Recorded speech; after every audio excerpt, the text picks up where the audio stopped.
It's talking about 7 foods for estrogen dominance today. And so I think it's going to be super helpful, something that you can add on to your daily life, to your daily routine. And so I want to make it super easy and practical for you. And also, in case you didn't know, we have our estrogen reset program has opened its doors, and we are starting on we're closing the cart on the 1st of May. So if you haven't joined us yet and you're considering joining, you're dealing with estrogen dominance, you're dealing with just hormonal problems, a lot of the stuff that we do for estrogen dominance actually benefits you, or just general hormones, because no hormone works on its own. Then consider joining us. And you can do so by going to either wellena.com or hormonesbalance.com, and the links are there. So all the 7 foods I'm talking today about are a big part of the Estrogen Reset program. They are a big part of my books, both the first book that came out 4 years ago, Cooking for Hormone Balance, as well as the latest book, which came out last year, called Overcoming Estrogen Dominance, as well as Estrogen Reset. We have new recipes altogether that are different from these 2 cookbooks. And all of these recipes use a ton of the foods that I'm going to be talking about today. So the 7 foods that we will cover today is going to be about flaxseed, which is pretty controversial. And I know many of you are thinking, why are you suggesting flaxseed when there is estrogen in it? So the second food we're going to talk about is broccoli sprouts and what's amazing about them. Cruciferous vegetables, so that's more of a category of foods. Then we're going to be talking about lemon and limes, onions and garlic, so anything that contains sulfur, grass-fed meat, and I know some of them might be quite controversial to hear, but I want to make it I want to diffuse a lot of the myths around it. And then I want to talk about pomegranates, which I think are really fascinating food. Unfortunately, not in season right now, but come fall, I really hope you give them a shot. So let's talk about flaxseed first. And I've got a whole jar here. I tend to buy my flaxseed in, oh no, okay. I tend to buy my flaxseed in bulk because it's just cheaper that way. And so I'm wondering, hey, those of you on Instagram, can you guys hear me okay? Can you guys hear me okay? Can you just confirm that? Because I just had a call coming in and sometimes it cuts off the audio that way. So flaxseed, I tend to buy it bulk because it's just cheaper this way. And then the other point that I want to give you is don't buy flax meal because it is oxidized flax oil. Flaxseed oil is highly sensitive. So that's why you can see that a lot of the time it is something that, cool, thank you. I'm glad you can hear me. It is something that is in a refrigerator, it's in a dark bottle. It does say like when you open it to finish it within a certain period of time. So best way to store your flaxseed is going to be in a full form so it doesn't get oxidized. You don't have to keep it in the fridge. So what's amazing about flaxseed? There's a couple of things. Well, there's actually 3 things that I really love about it. The first thing is, from a hormonal perspective, flaxseed contains phytoestrogens. So those are naturally occurring estrogens, very gentle estrogens. And for those of you who are dealing with estrogen dominance, things like difficult periods, lumpy breasts, fibroids, fibrocystic breasts, polyps on your uterus, or you're having what else? Problems losing weight around your waist, you have thyroid nodules, history of breast cancer, uterine cancer. Those are some symptoms of estrogen dominance. You might be thinking, if my estrogen is already dominant, why on earth is she talking about adding more flaxseed to it? And so it's important to understand that as a woman, we need estrogen in order to function, right? And so that's really important to understand that. Without, for those of us who, when our estrogen starts dropping, that's when we get into menopause, and that it comes with its own set of problems, right? Suddenly your bones start breaking and you can't sleep the same. You can't sleep. Our cognitive functions get compromised. Our hair starts getting really weak. Our skin kind of gets saggy and weak, and we get incontinent, and our vaginas get dry and very unexciting. So endometriosis as well. Feet Soul is asking, yes. So endometriosis is also a result of an autoimmune response, but also of estrogen fuels estrogen dominance. My point is that, we need, let's just make it really simple. and put it this way, we need good estrogens and we don't want dirty estrogens in our body. So the bad estrogens, the dirty estrogens, come from things like skincare products that are highly toxic, right? And they also come from, naturally they occur when your liver is insufficiently breaking them down, meaning that you are not in your liver is not in the best shape, your gut is not in the best shape. And then what happens is that you're breaking down whatever estrogens your body is producing to too many of those dirty estrogens. So flaxseed, the amazing thing about flaxseed, and this is one of the wonders of flaxseed as well as pomegranates, actually, they contain, or they're considered, they're in a category of what's called SERM, SERM, selective estrogen receptor modulator. What it means is that it brings in the good, clean estrogens into the cell receptor.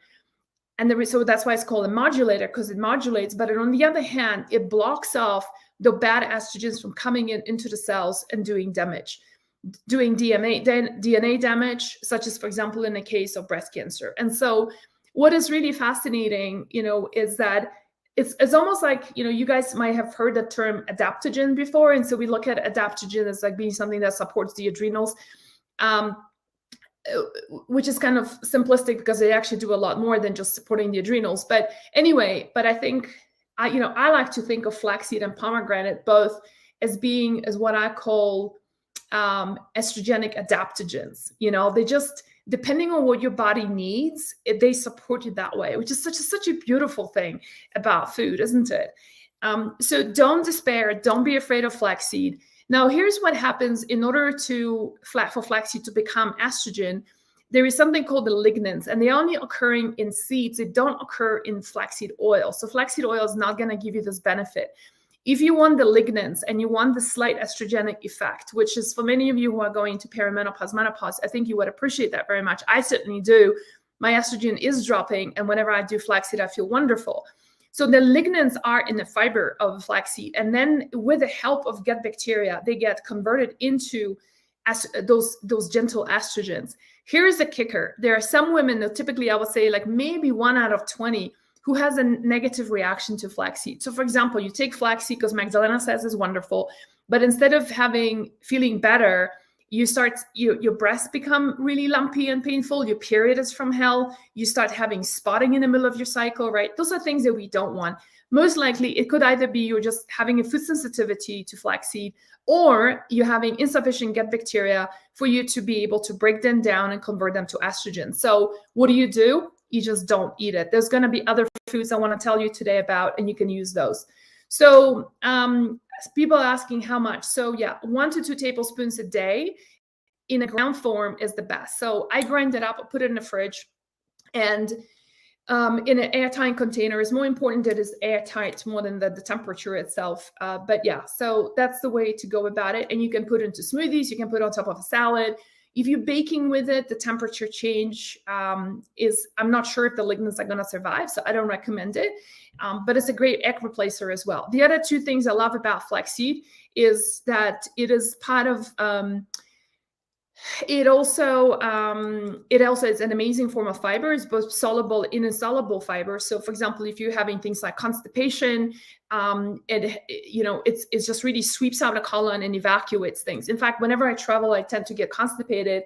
I travel oftentimes with flaxseed, or I buy it at the location I'm at, and I will add I will do 2 tablespoons of unground, so whole seed, in a glass of water before going to bed. In the morning, I just go like this. And because it bulks up, it gets all slimy, and it creates this beautiful gel, and it just evacuates everything really smoothly and nicely without having to take laxatives and be in pain and discomfort. So those are some of the, Dorothy's asking about, can you still get estrogen dominance even after having half hysterectomy? Absolutely, yeah. So your body produces estrogen not just in the ovaries, but also your body fat. So especially your visceral fat, so like belly fat, for example, belly fat itself becomes an endocrine organ. and starts producing estrogens, as well as your adrenals can step in and produce estrogen. So, and it's not just about how little you, how much you produce, but it's like I said earlier, it's how you break down those estrogen that makes a big difference. So that's about flaxseed. I highly recommend to incorporate that into your daily life and feel the difference. It's also highly anti-inflammatory. So that's the third thing I love about flaxseed. Okay, let me talk about the second food. Let me just take a look at, oh yeah, before I forget, sorry, Kamalani, I know you posted that and I forgot to talk about it. So flaxseed is actually part of a seed rotation method. If you want to learn how to use the seed rotation method together with pumpkin seeds, sesame seeds, and sunflower seeds, even in menopause or perimenopause, we have a whole guide telling you how to do that. And so Kamalani just posted the links on the seed rotation. You can download that and educate yourself and get started on this right away. So let's talk about broccoli sprouts, my other favorite food, and I always have it in the fridge. And this one is store purchase. So I just got broccoli sprouts right in here. Who wants to guess what's so amazing about broccoli sprouts? And so I'm gonna let you guys answer this while I continue talking. Is that, these things can be expensive. I mean, I don't know how much this was cost, but I'm assuming it's about, everything has gone up lately. So I would say probably like $6 or so. If you want a budget and you have the time and you want to play around in the kitchen, I strongly suggest for you to buy broccoli seeds like this and grow your seeds yourself. And so we have a whole sprouting guide for you on our website on hormonesbalance.com. If you just look at sprouting guide, or Kamalani, if you have a moment, just post the link on the Medium. It's actually it's like a 5-day process where you soak them first, and then every day you just rinse them a little bit, and you get beautiful seeds like with no time, and it's just costs you a fraction of the cost. So let's see if anybody knows what's so amazing about broccoli sprouts. If you follow us for a while, you'd know this. Sulforaphane, Anna Kane is saying, absolutely, that is completely correct. So sulforaphane is a sulfur compound that is unique to broccoli sprouts. They actually, I should say, sulforaphane actually occurs in all the cruciferous vegetables. So broccoli, kale, collard greens, mustards, all the turnips have these compounds. It's sulfur-like, so the sulfur smell that you get from, say, overcooking your broccoli or your cauliflower, right? That's one of the compounds. It's called sulforaphane. The reason why I'm specifically calling out broccoli sprouts is because the concentration of sulforaphane in broccoli sprouts is, depending on the variety and where it's coming from, but it can be 20 to 30 times higher content of sulforaphane as compared to, say, a full grown broccoli had. What's amazing about sulforaphane, when I found the research on sulforaphane, I was just blown away, because it was everything from helping us to regulate the gut bacteria in the gut, like creating much more beneficial bacteria, which is super important in estrogen dominance as well, because your estrogens get metabolized and converted in the gut. But also, it is a compound that has shown to shrink or actually kill. The mechanism behind it is that basically it shrinks breast cancer cells. The mechanism behind it is that sulforaphane actually kills the stem cells of cancer cells in the breast. And so quite an amazing compound. Also highly anti-inflammatory, helps with a lot of pains and aches, and so it's, I've done a whole article about it, and it's just I think there's we have 12 different benefits of broccoli of sulforaphane. So the cool thing is, how much do you eat? So the issue with broccoli sprouts, what I have found as I was working on a supplement called Broco Power, which is like an isolate sulforaphane, is that unfortunately it's really hard to know how much of sulforaphane concentration there is in these products. So I still think that you should incorporate broccoli sprouts on a regular basis to your diet, meaning throw it into, you're making a salad, we're going to spring and summer, perfect time to throw it into your salad. This morning I actually had a smoothie, and that's one of our smoothies in my Overcoming Estrogen Dominance book, where it's a sprout smoothie together with avocado, salt, lemon juice, a bit of olive oil, And what else? You can put in collagen into it. There's no sugar whatsoever, and you just top it up with water, and it's a bit of ginger, and it's just a wonderful smoothie that's without any sugar. And it's just super helpful. And I think this, you're getting all the nutrients from sprouts, which sprouts tend to have a concentration of nutrients compared to a full-blown vegetable. So that's a wonderful thing about it. The challenge with sulforaphane, like especially if for women who are want to have, let's say, a standardized dose of sulforaphane, saying like, I want to make sure that I get this because I am dealing with, say, for example, if I was dealing with breast cancer, or I was preventing a breast cancer or having recurrence of it, and I want to proactively manage it, then knowing exactly how much sulforaphane there is in a seed that you buy or in the sprouts that you're buying is virtually impossible. And when we looked at research, there was an independent research done, the sulforaphane amounts really vary from minuscule to being very high. So for those of you who want a little bit more in a controlled state, then get sulforaphane in the supplement form that is standardized, right? And standardized meaning that the lab testing has proven that there is a guaranteed amount. And so we have a product like that called Broca Power, where there's isolated sulforaphane in the product itself. Do I take sulforaphane in the form of a supplement as well as sprouts? Yes, I do, because I just love the sprouts and getting a lot of other benefits from it. But at the same time, as someone who is high risk and has got issues with estrogen dominance on a regular basis, I always love to incorporate that as a supplement, so I know that their sulforaphane content is guaranteed. If you guys want to share, what other ways do you like to add your broccoli sprouts into your diet? So I mentioned smoothies, salads. You can put it on top of a soup, but you don't want to boil it, right? So you don't want to put any heat through it. Those are some of the ways that I use, but if you have any other ones, I would love to hear more. Okay, so let's move on to, let's see, what is the next one that we have? Cruciferous vegetables. Okay, so guess what? Broccoli sprouts that I talked about just now, the sprouts are actually, part of the family of cruciferous vegetables, the brassica family, also known sometimes as cabbage family.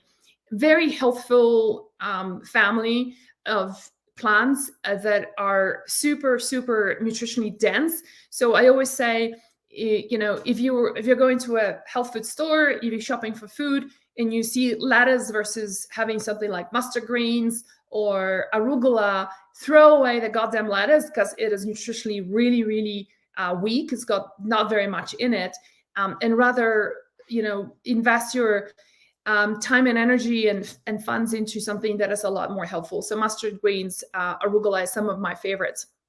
And so what's amazing about them? Well, they have a bitter quality. They also contain sulfur in it. So let's just talk about it. They have a bitter quality to them, which is great for what? For those of you who follow us for a while, I hope you know the answer. Bitter quality is amazing for liver health, right? And then they also high in sulfur, which is another amazing compound. And so that's something that you can be adding that into your diet on a regular basis. And so pay attention when you go to a supermarket and you're buying your food over the percentage of the vegetables you're buying, instead of doing the zucchinis and the cucumbers. And, they have a time and place, and tomatoes, yes. Look at the percentage of your basket that contains cruciferous vegetables and the brassica family. And so switch to things like kale, collard greens, arugula, all the different turnips. By the way, I think turnips in the United States, most people don't really know what to do with them. I'm curious, how do you use turnips in your life? They are very pungent, right? Because they're like, the amount of sulfur it's in it is so high, and it's like, whoa. So what I love to do is actually roast them with just olive oil and salt and whatever spice. And that way the punginess gets reduced significantly. And they still have an incredible, the incredible turnip chips, somebody's saying. Feeding your goals, it's saying on Instagram, turnip chips. Yes, love that. You just slice them very thinly and then roast them. Rasa Mansour is saying roast them with green apples. Oh my goodness. I think I should just write a cookbook just based on your comments, you guys. Baked root vegetables. Yeah. So that's another really great one, similar to those chips. Yeah. Okay, great. So let me talk about the next group, and that is lemon and lime.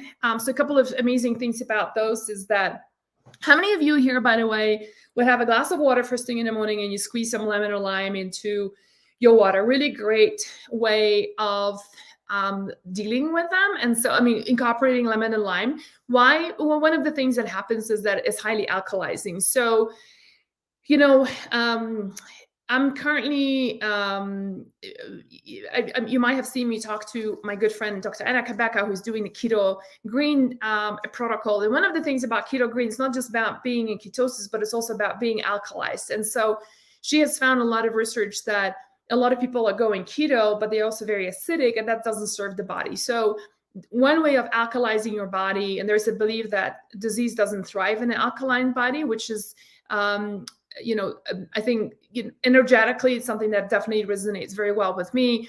Fat Feet Soul saying yes every day, every single day. That's great.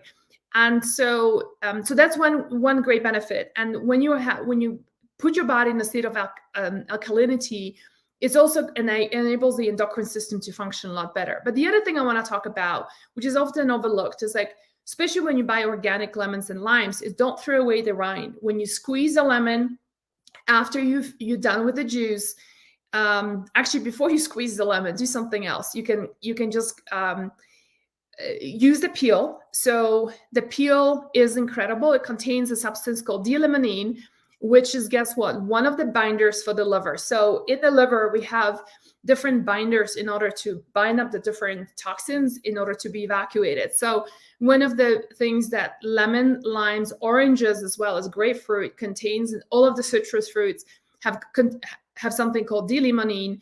How I use it is in a couple of ways. One is I love making all sorts of different salad dressings with it. So yes, you squeeze a lemon in, but then, actually before you squeeze that in, like I said, is do a little bit of get the grinder that enables you to I'm forgetting the name. Is that micro?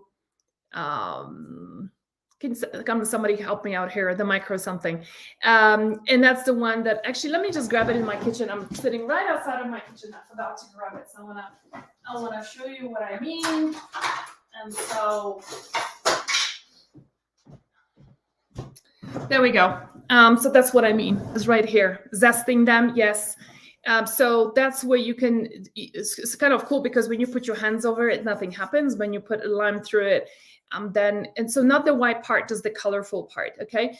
So that's a really great tool to have in your kitchen. And I add it to salad dressings, but sometimes I also do, like whenever I do some kind of a meat stew, a microplane. Thank you. Yes. Microplane. That's the one. When you are like, whenever I'm making a stew, oftentimes I would just add I zest all sorts of different citruses into the meat as well. It's kind of really a fun thing to do. And it tastes, I think one of the most underestimated citrus zest is actually orange that's added into food. That is just something that just gives us so much more of a zest and punch and a tiny bit of sweetness that I think, like, whenever I make a stew, like a beef stew, and add a bit of orange zest, people always ask me, like, what did you add in here? That's just so unusual. So something to try. Okay, next one, onions and garlic. That's another one I want to talk about. So it's mainly, I think sometimes something that is so common, like garlic and onion, you think like, oh, it's just so common. It can't be too, there can't be like too much great stuff in it. But actually there is, don't underestimate it. So onions and garlic are amazing. From a hormonal perspective, I love the fact that it is full of sulfur, even higher than cruciferous vegetables. And the sulfur activates what is called the sulfation pathway, which is one of your liver detoxification pathways that needs the sulfur as a raw material, as a binder to bind up a lot of the different toxins. So another really wonderful food. The one thing I want to just mention is that consider switching to purple onions whenever you can. Part of the reason is that Purple onions contain something called quercetin. And so, you know, the saying, an apple a day will keep the doctor away. That's actually because of quercetin in it. So quercetin unfortunately, apples, the way they are grown today, quercetin is not super high, but in onions it still is. So purple onions are especially high. For those of you who do like to make your own bone broths, one tip I want to give you is use a purple onion that with the skin on, because that's the highest concentration of quercetin is in the skin itself. Don't throw away the skin. Put the whole, just quarter the onion, put the whole thing into your Instant Pot or your pot, and then you can make your bone broth with that onion in it. If you have issues with FODMAPs, if onions and garlic are making you very bloated and gassy, then please avoid them. There's other ways you can incorporate sulfur into your life, okay? And I just want to do a quick shout out for, we're doing our Estrogen Reset Life program. It has opened its doors. And so you can, if you're considering, if you want to learn how to use these kind of foods on your daily basis, but also incorporate them into recipes, that's what I teach in the Estrogen Reset program. So you're getting totally new recipes as compared to my previous cookbooks. These recipes are completely different. We are running the program for 6 weeks, and we're also gonna be I'm also inviting one of my colleagues, Dr. Stephanie Preston, who is a naturopathic doctor who specializes in women's health, to join us in live Q&As, you guys. So yeah, so I'm hoping to see some of you there, and all the things that I'm talking today about, we're actually making that a reality through our recipes, and the recipes are curated in a way that they are full of these foods already, so you don't have to figure it all out. And you can sign up on on our Hormones Balance website, or go to wellena.com, and the link is over there. The doors, we're closing the doors on the 1st of May, and the program starts on the 2nd, okay? So yeah, okay, so let me talk about, excuse me, I'm gonna get some water. Grass-fed meat. So let me just say first that meat, depending on where it comes from, is like a totally different product. If you are eating meat that came from a regular source, which is just so sad, from factory farming, right? From an animal that has never seen the grass, who's never stepped outside, who's never moved. It's a different quality of meat because it comes from an animal that's also been given antibiotics as a preventative, not even because they're sick, but as a preventative from a disease breaking out. Is a very different animal from an animal that's been roaming around on the grass in some regenerative farms, that's been under the sun, that's not been stressed out, that's been an happy animal. I hope you understand there's a huge difference. And whenever there is studies that show how meat is inflammatory, that meat comes from factory farms, okay? It's very different when it comes from family farms. And so the part of the reason why I don't eliminate meat, there is a small percentage on your plate in our programs that is coming from meat, is because by density or by ounce of food, in terms of the number of nutrients you can get, is actually higher than even vegetables. And so vegetables have their own role. Obviously, there's phytonutrients we're getting from fiber, we're getting from vegetables that cannot be replaced with meat. However, if you're looking at things like zinc, omega-3s, vitamin D, vitamin A, vitamin D3, right, that I mentioned, a lot of different amino acids that come from meat. And so by ounce is going to be the highest, most nutrition dense food. And so, you know, the only meat that I'm recommending for you to eat is, unfortunately, not even organic. And I teach that in the program, that organic is not really the answer, because the organic foods in the United States are very unregulated. So you can have, you know, or the whole pasture raised thing is very unregulated. When you have, as long as the animal, for example, has access to outside for more than 15 minutes a day, that's considered pasture raised. I mean, it's ridiculous. So knowing where your meat comes from is extremely important. And so I personally am getting my stuff from wild pastures. You know, this is the regenerative. It's leaking. Regenerative farming, and so they only purchase meat. By the way, it's run by my friend, so it's extra legit. who are here, Boulder, Colorado based. Wild Pastures only buys meat from regenerative farms, meaning those are farms that, they basically restore the health of the planet, right? That's the whole ultimate purpose of that. And it comes to a point when my friends will go and actually measure the nutritional density of the feeds, as in the grass, in order to determine the health of the animal. So they're really that anal about it. They're really that serious about it. So grass-fed, grass-finished only. Exactly. Baby F Kila is saying, totally. So this is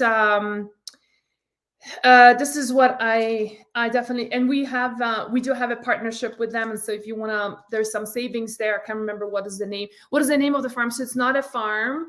It is, it's a service, so wildpastures.com. And there is a link that Kamalani will post, and you can get some savings from Wild Pastures. Yeah. Kamalani's gonna post the link that you can get some savings from us as a community. Okay, so that's that. And then the last one I want to talk about is, let's talk about pomegranates. So it's a bummer they're not in season right now, but I tell you guys, it's like, once the season is here, which is in fall, don't shy away from pomegranates. And I know the first thing you're thinking, oh my God, getting those seeds out is such a pain in the butt. Like, I can't stand it. So yes, you can buy the frozen ones, right? That's always a possibility. But they're just not as tasty as the fresh ones. And so I have actually learned the method a few years ago. It's on, Kamalani, if we could pull out the pomegranate article. And so in the article, there is a video showing me just using the whack method.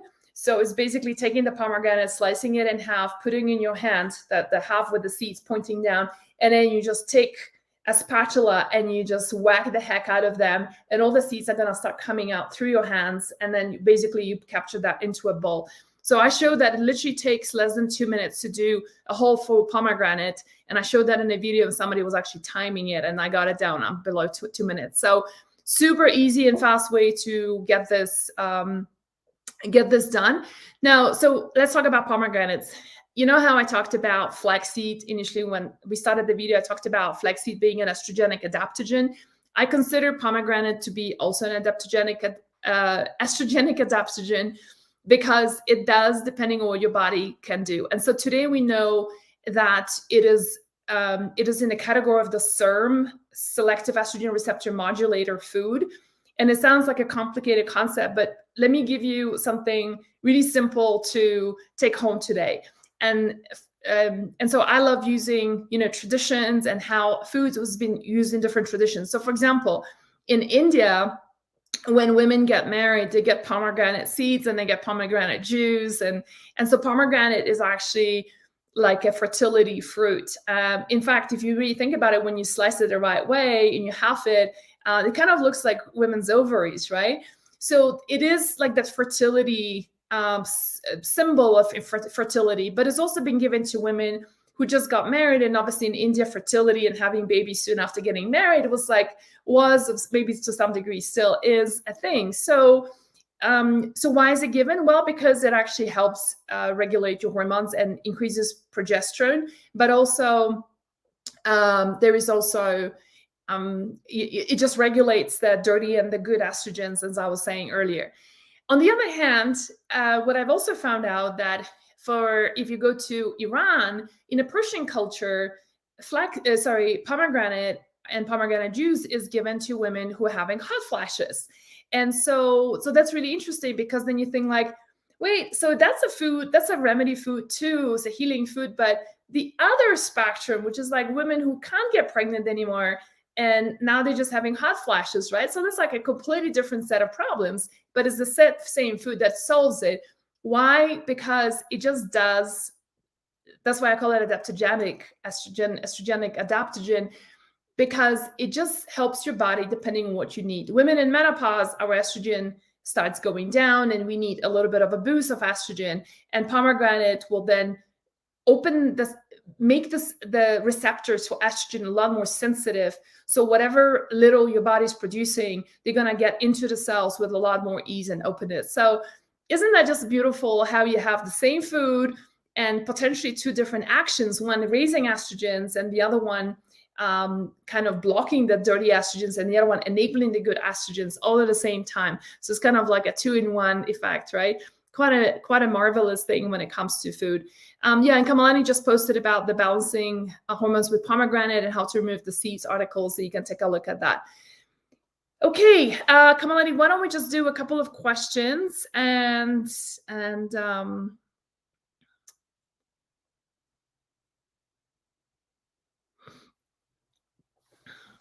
okay, so you buy them or you grind them, correct? So I think this is in regards to flaxseed.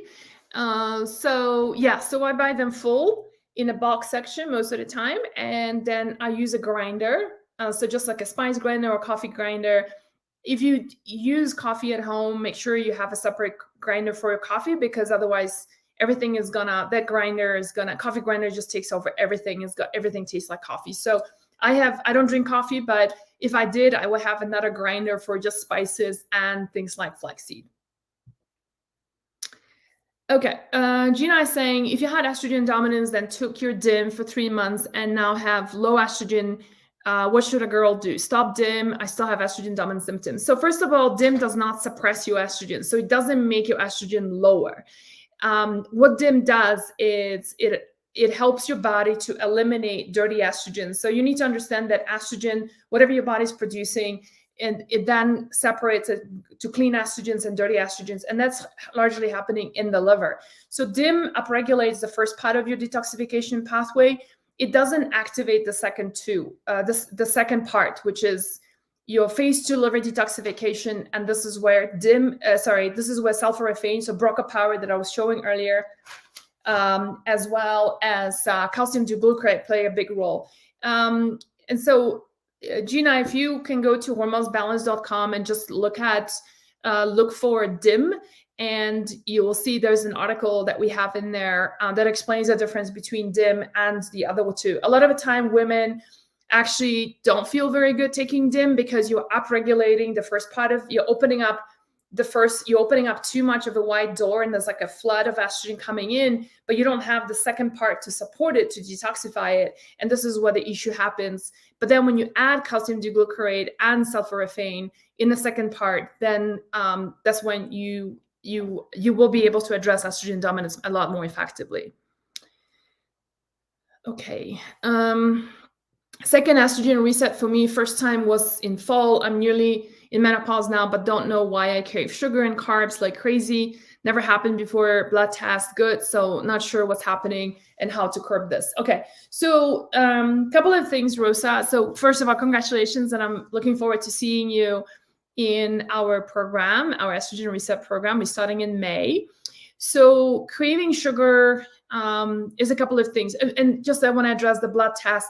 Blood tests don't really show a lot of the time. I mean, they can show a lot of different things, but I see them more of like what is really the big issue here, rather than it's not very nuanced a lot of the time. And when you have sugar cravings, sugar cravings can be due to a few different reasons. And Kamalani, if we can maybe post the link on cravings. I think we have an old article, I remember writing it like years ago, about different cravings and what they mean.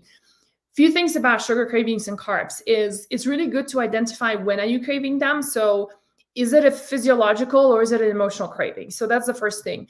If it's a physiological one, then I'm going to talk about those, because emotional is not really my expertise area. But the reason why I talk about it is because it is really good to understand that, for example, if you were stressed and that's when you're craving carbs, then it becomes more of an emotional issue than you need to address rather than physiological. Craving sugar gives us a high. It becomes a dopamine high, just the same way you get it from all sorts of different addictions. Like when people who are addicted to, whether it's gambling or sex or alcohol, right? Get a dopamine hit. So this is where it's important to understand that. If it's a physiological one of the few things that come to mind is that candida is not unusual. Candida is a yeast overgrowth, and that yeast, like for those of you who ever made alcohol at home or you've made beer, you know that beer and yeast loves sugar. It lives on sugar, and so your body just cravings is basically your body's way of saying, I need something. I need something because that's my way of communicating to you what I need, right? And so you don't particularly need that sugar, but it's just the yeast inside you, and blood tests will never show you that Candida is the way. And we're going to be talking about Candida in the program, Rosa. So I hope this is helpful. The other thing about sugar and carb cravings is also something to consider. For some women, it's also adrenal dysregulation. So women who are going through tremendous stress, as well as having a lot of sleep deprivation, are also going to be craving sugar and carbs. So to me, this is just a symptom of something else that's going on that we need to go upstream and address that. So is caffeine bad for someone with high estrogen? I would say yes. I've written a lot about, So I would say coffee is not recommended if you're having estrogen dominance. And I've written a lot about that. If you go to our website and just look for coffee. I'm not a big fan of coffee. There's so much of research. I think I've written an article about 11 ways coffee messes with your hormones. And so showing you a lot of research, like how it makes infertility worse, it makes fibroids worse, the list goes on, hot flashes worse, etc. So I don't recommend it. However, not all caffeine is the same. So coffee, there is something else in the coffee that seems to be really messing with a lot of people. However, you can find gentle forms of caffeine in the form of green tea. Matcha tea is phenomenal. White tea, even for some people, black tea, and also drinking something caffeinated after a meal, so that, I don't know how many of you guys here, like if you drink something caffeinated on an empty stomach, you feel a little jittery. That is a blood sugar dysregulation. You're just giving yourself hypoglycemia. I'm yet to get my glucose monitor. I'm gonna do it because I've been wanting to do it. But just a friend of mine just did an experiment and had a coffee on an empty stomach and was monitoring that on her constant glucose monitor. And she said she had like a huge spike of blood sugar levels just from coffee on an empty stomach. So it's really important to do that. The other thing that coffee does is it's super acidic for the body. I did an experiment on myself before where I peed on a stick before drinking coffee, and I had, let's say, pH of, let's just call it 6, and I peed again, had coffee, and then peed again 20-30 minutes later, and I literally moved to like a 5.5 or 5. It was just such a big drop in acidity in the body. So yeah, so this is those are my thoughts on that. But I personally drink things like mud water, which is black tea that's mixed with a lot of different spices and medicinal mushrooms. I will do matcha tea sometimes, and that does not affect me the way coffee does. So that is my very long answer. Okay, let me see. Let me take some questions from Instagram. What about Moroccan teas? Yeah, so for Moroccan tea is actually green tea with some mint. So yeah, if you can handle that, and again, I will advise to do it after a meal rather than be doing it on an empty stomach. There's questions about Candida. Hey, you guys, this is a huge topic. So I would recommend go to hormonesbalance.com, look at a Candida, just search for Candida, and I've written a lot about that, including how to test it at home in a glass of water. That's one way to do this. Okay. What other questions do we have, Kamalani? And then we can start wrapping up. This.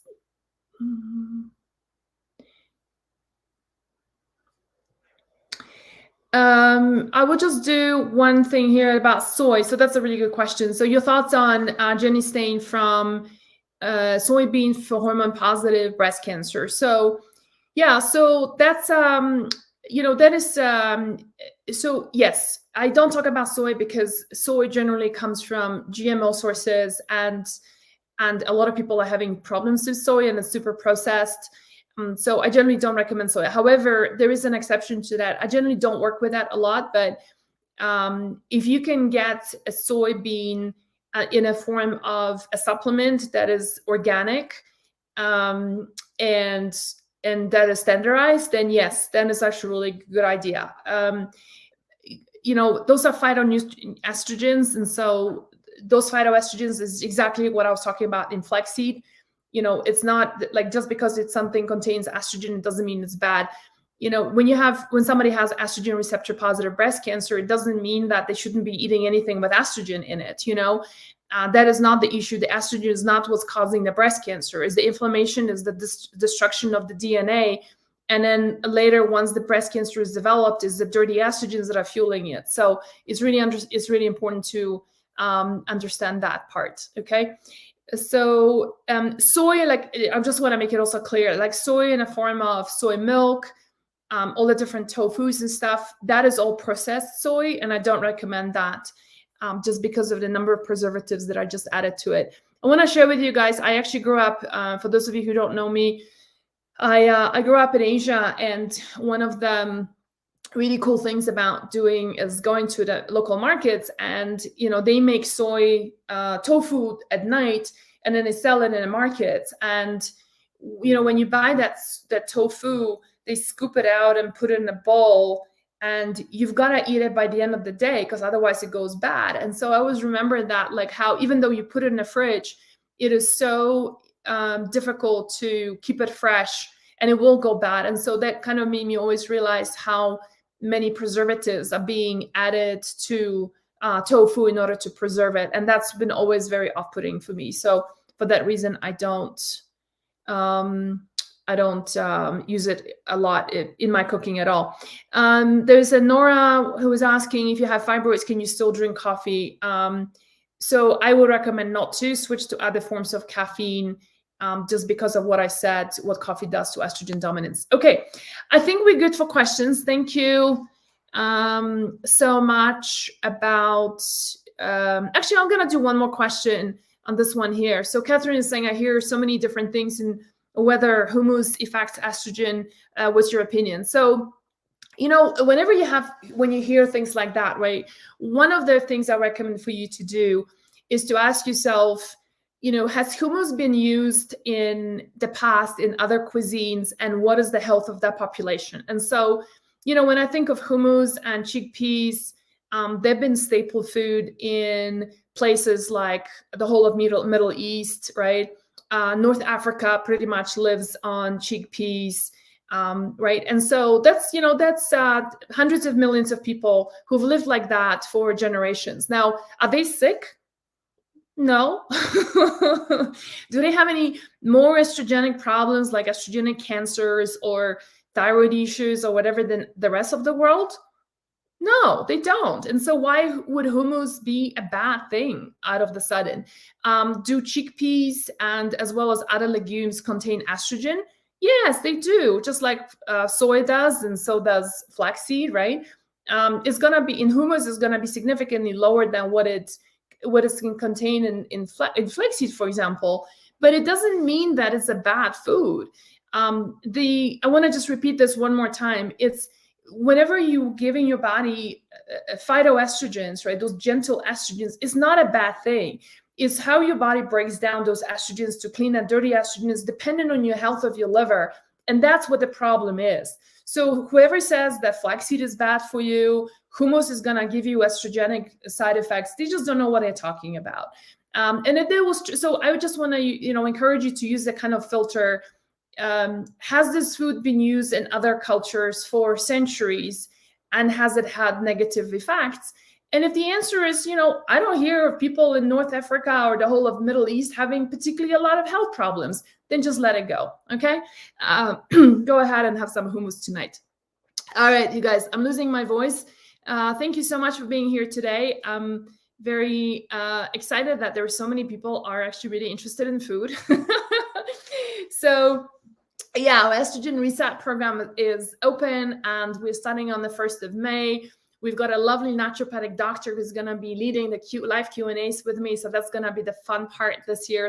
We're running it for 6 weeks this time, giving you plenty of time to prepare and stock on your food and get ready with the recipes and get a couple of supplements that you might find helpful. And I hope to see you there. Okay, thanks everyone, and I'll see you soon. Bye-bye.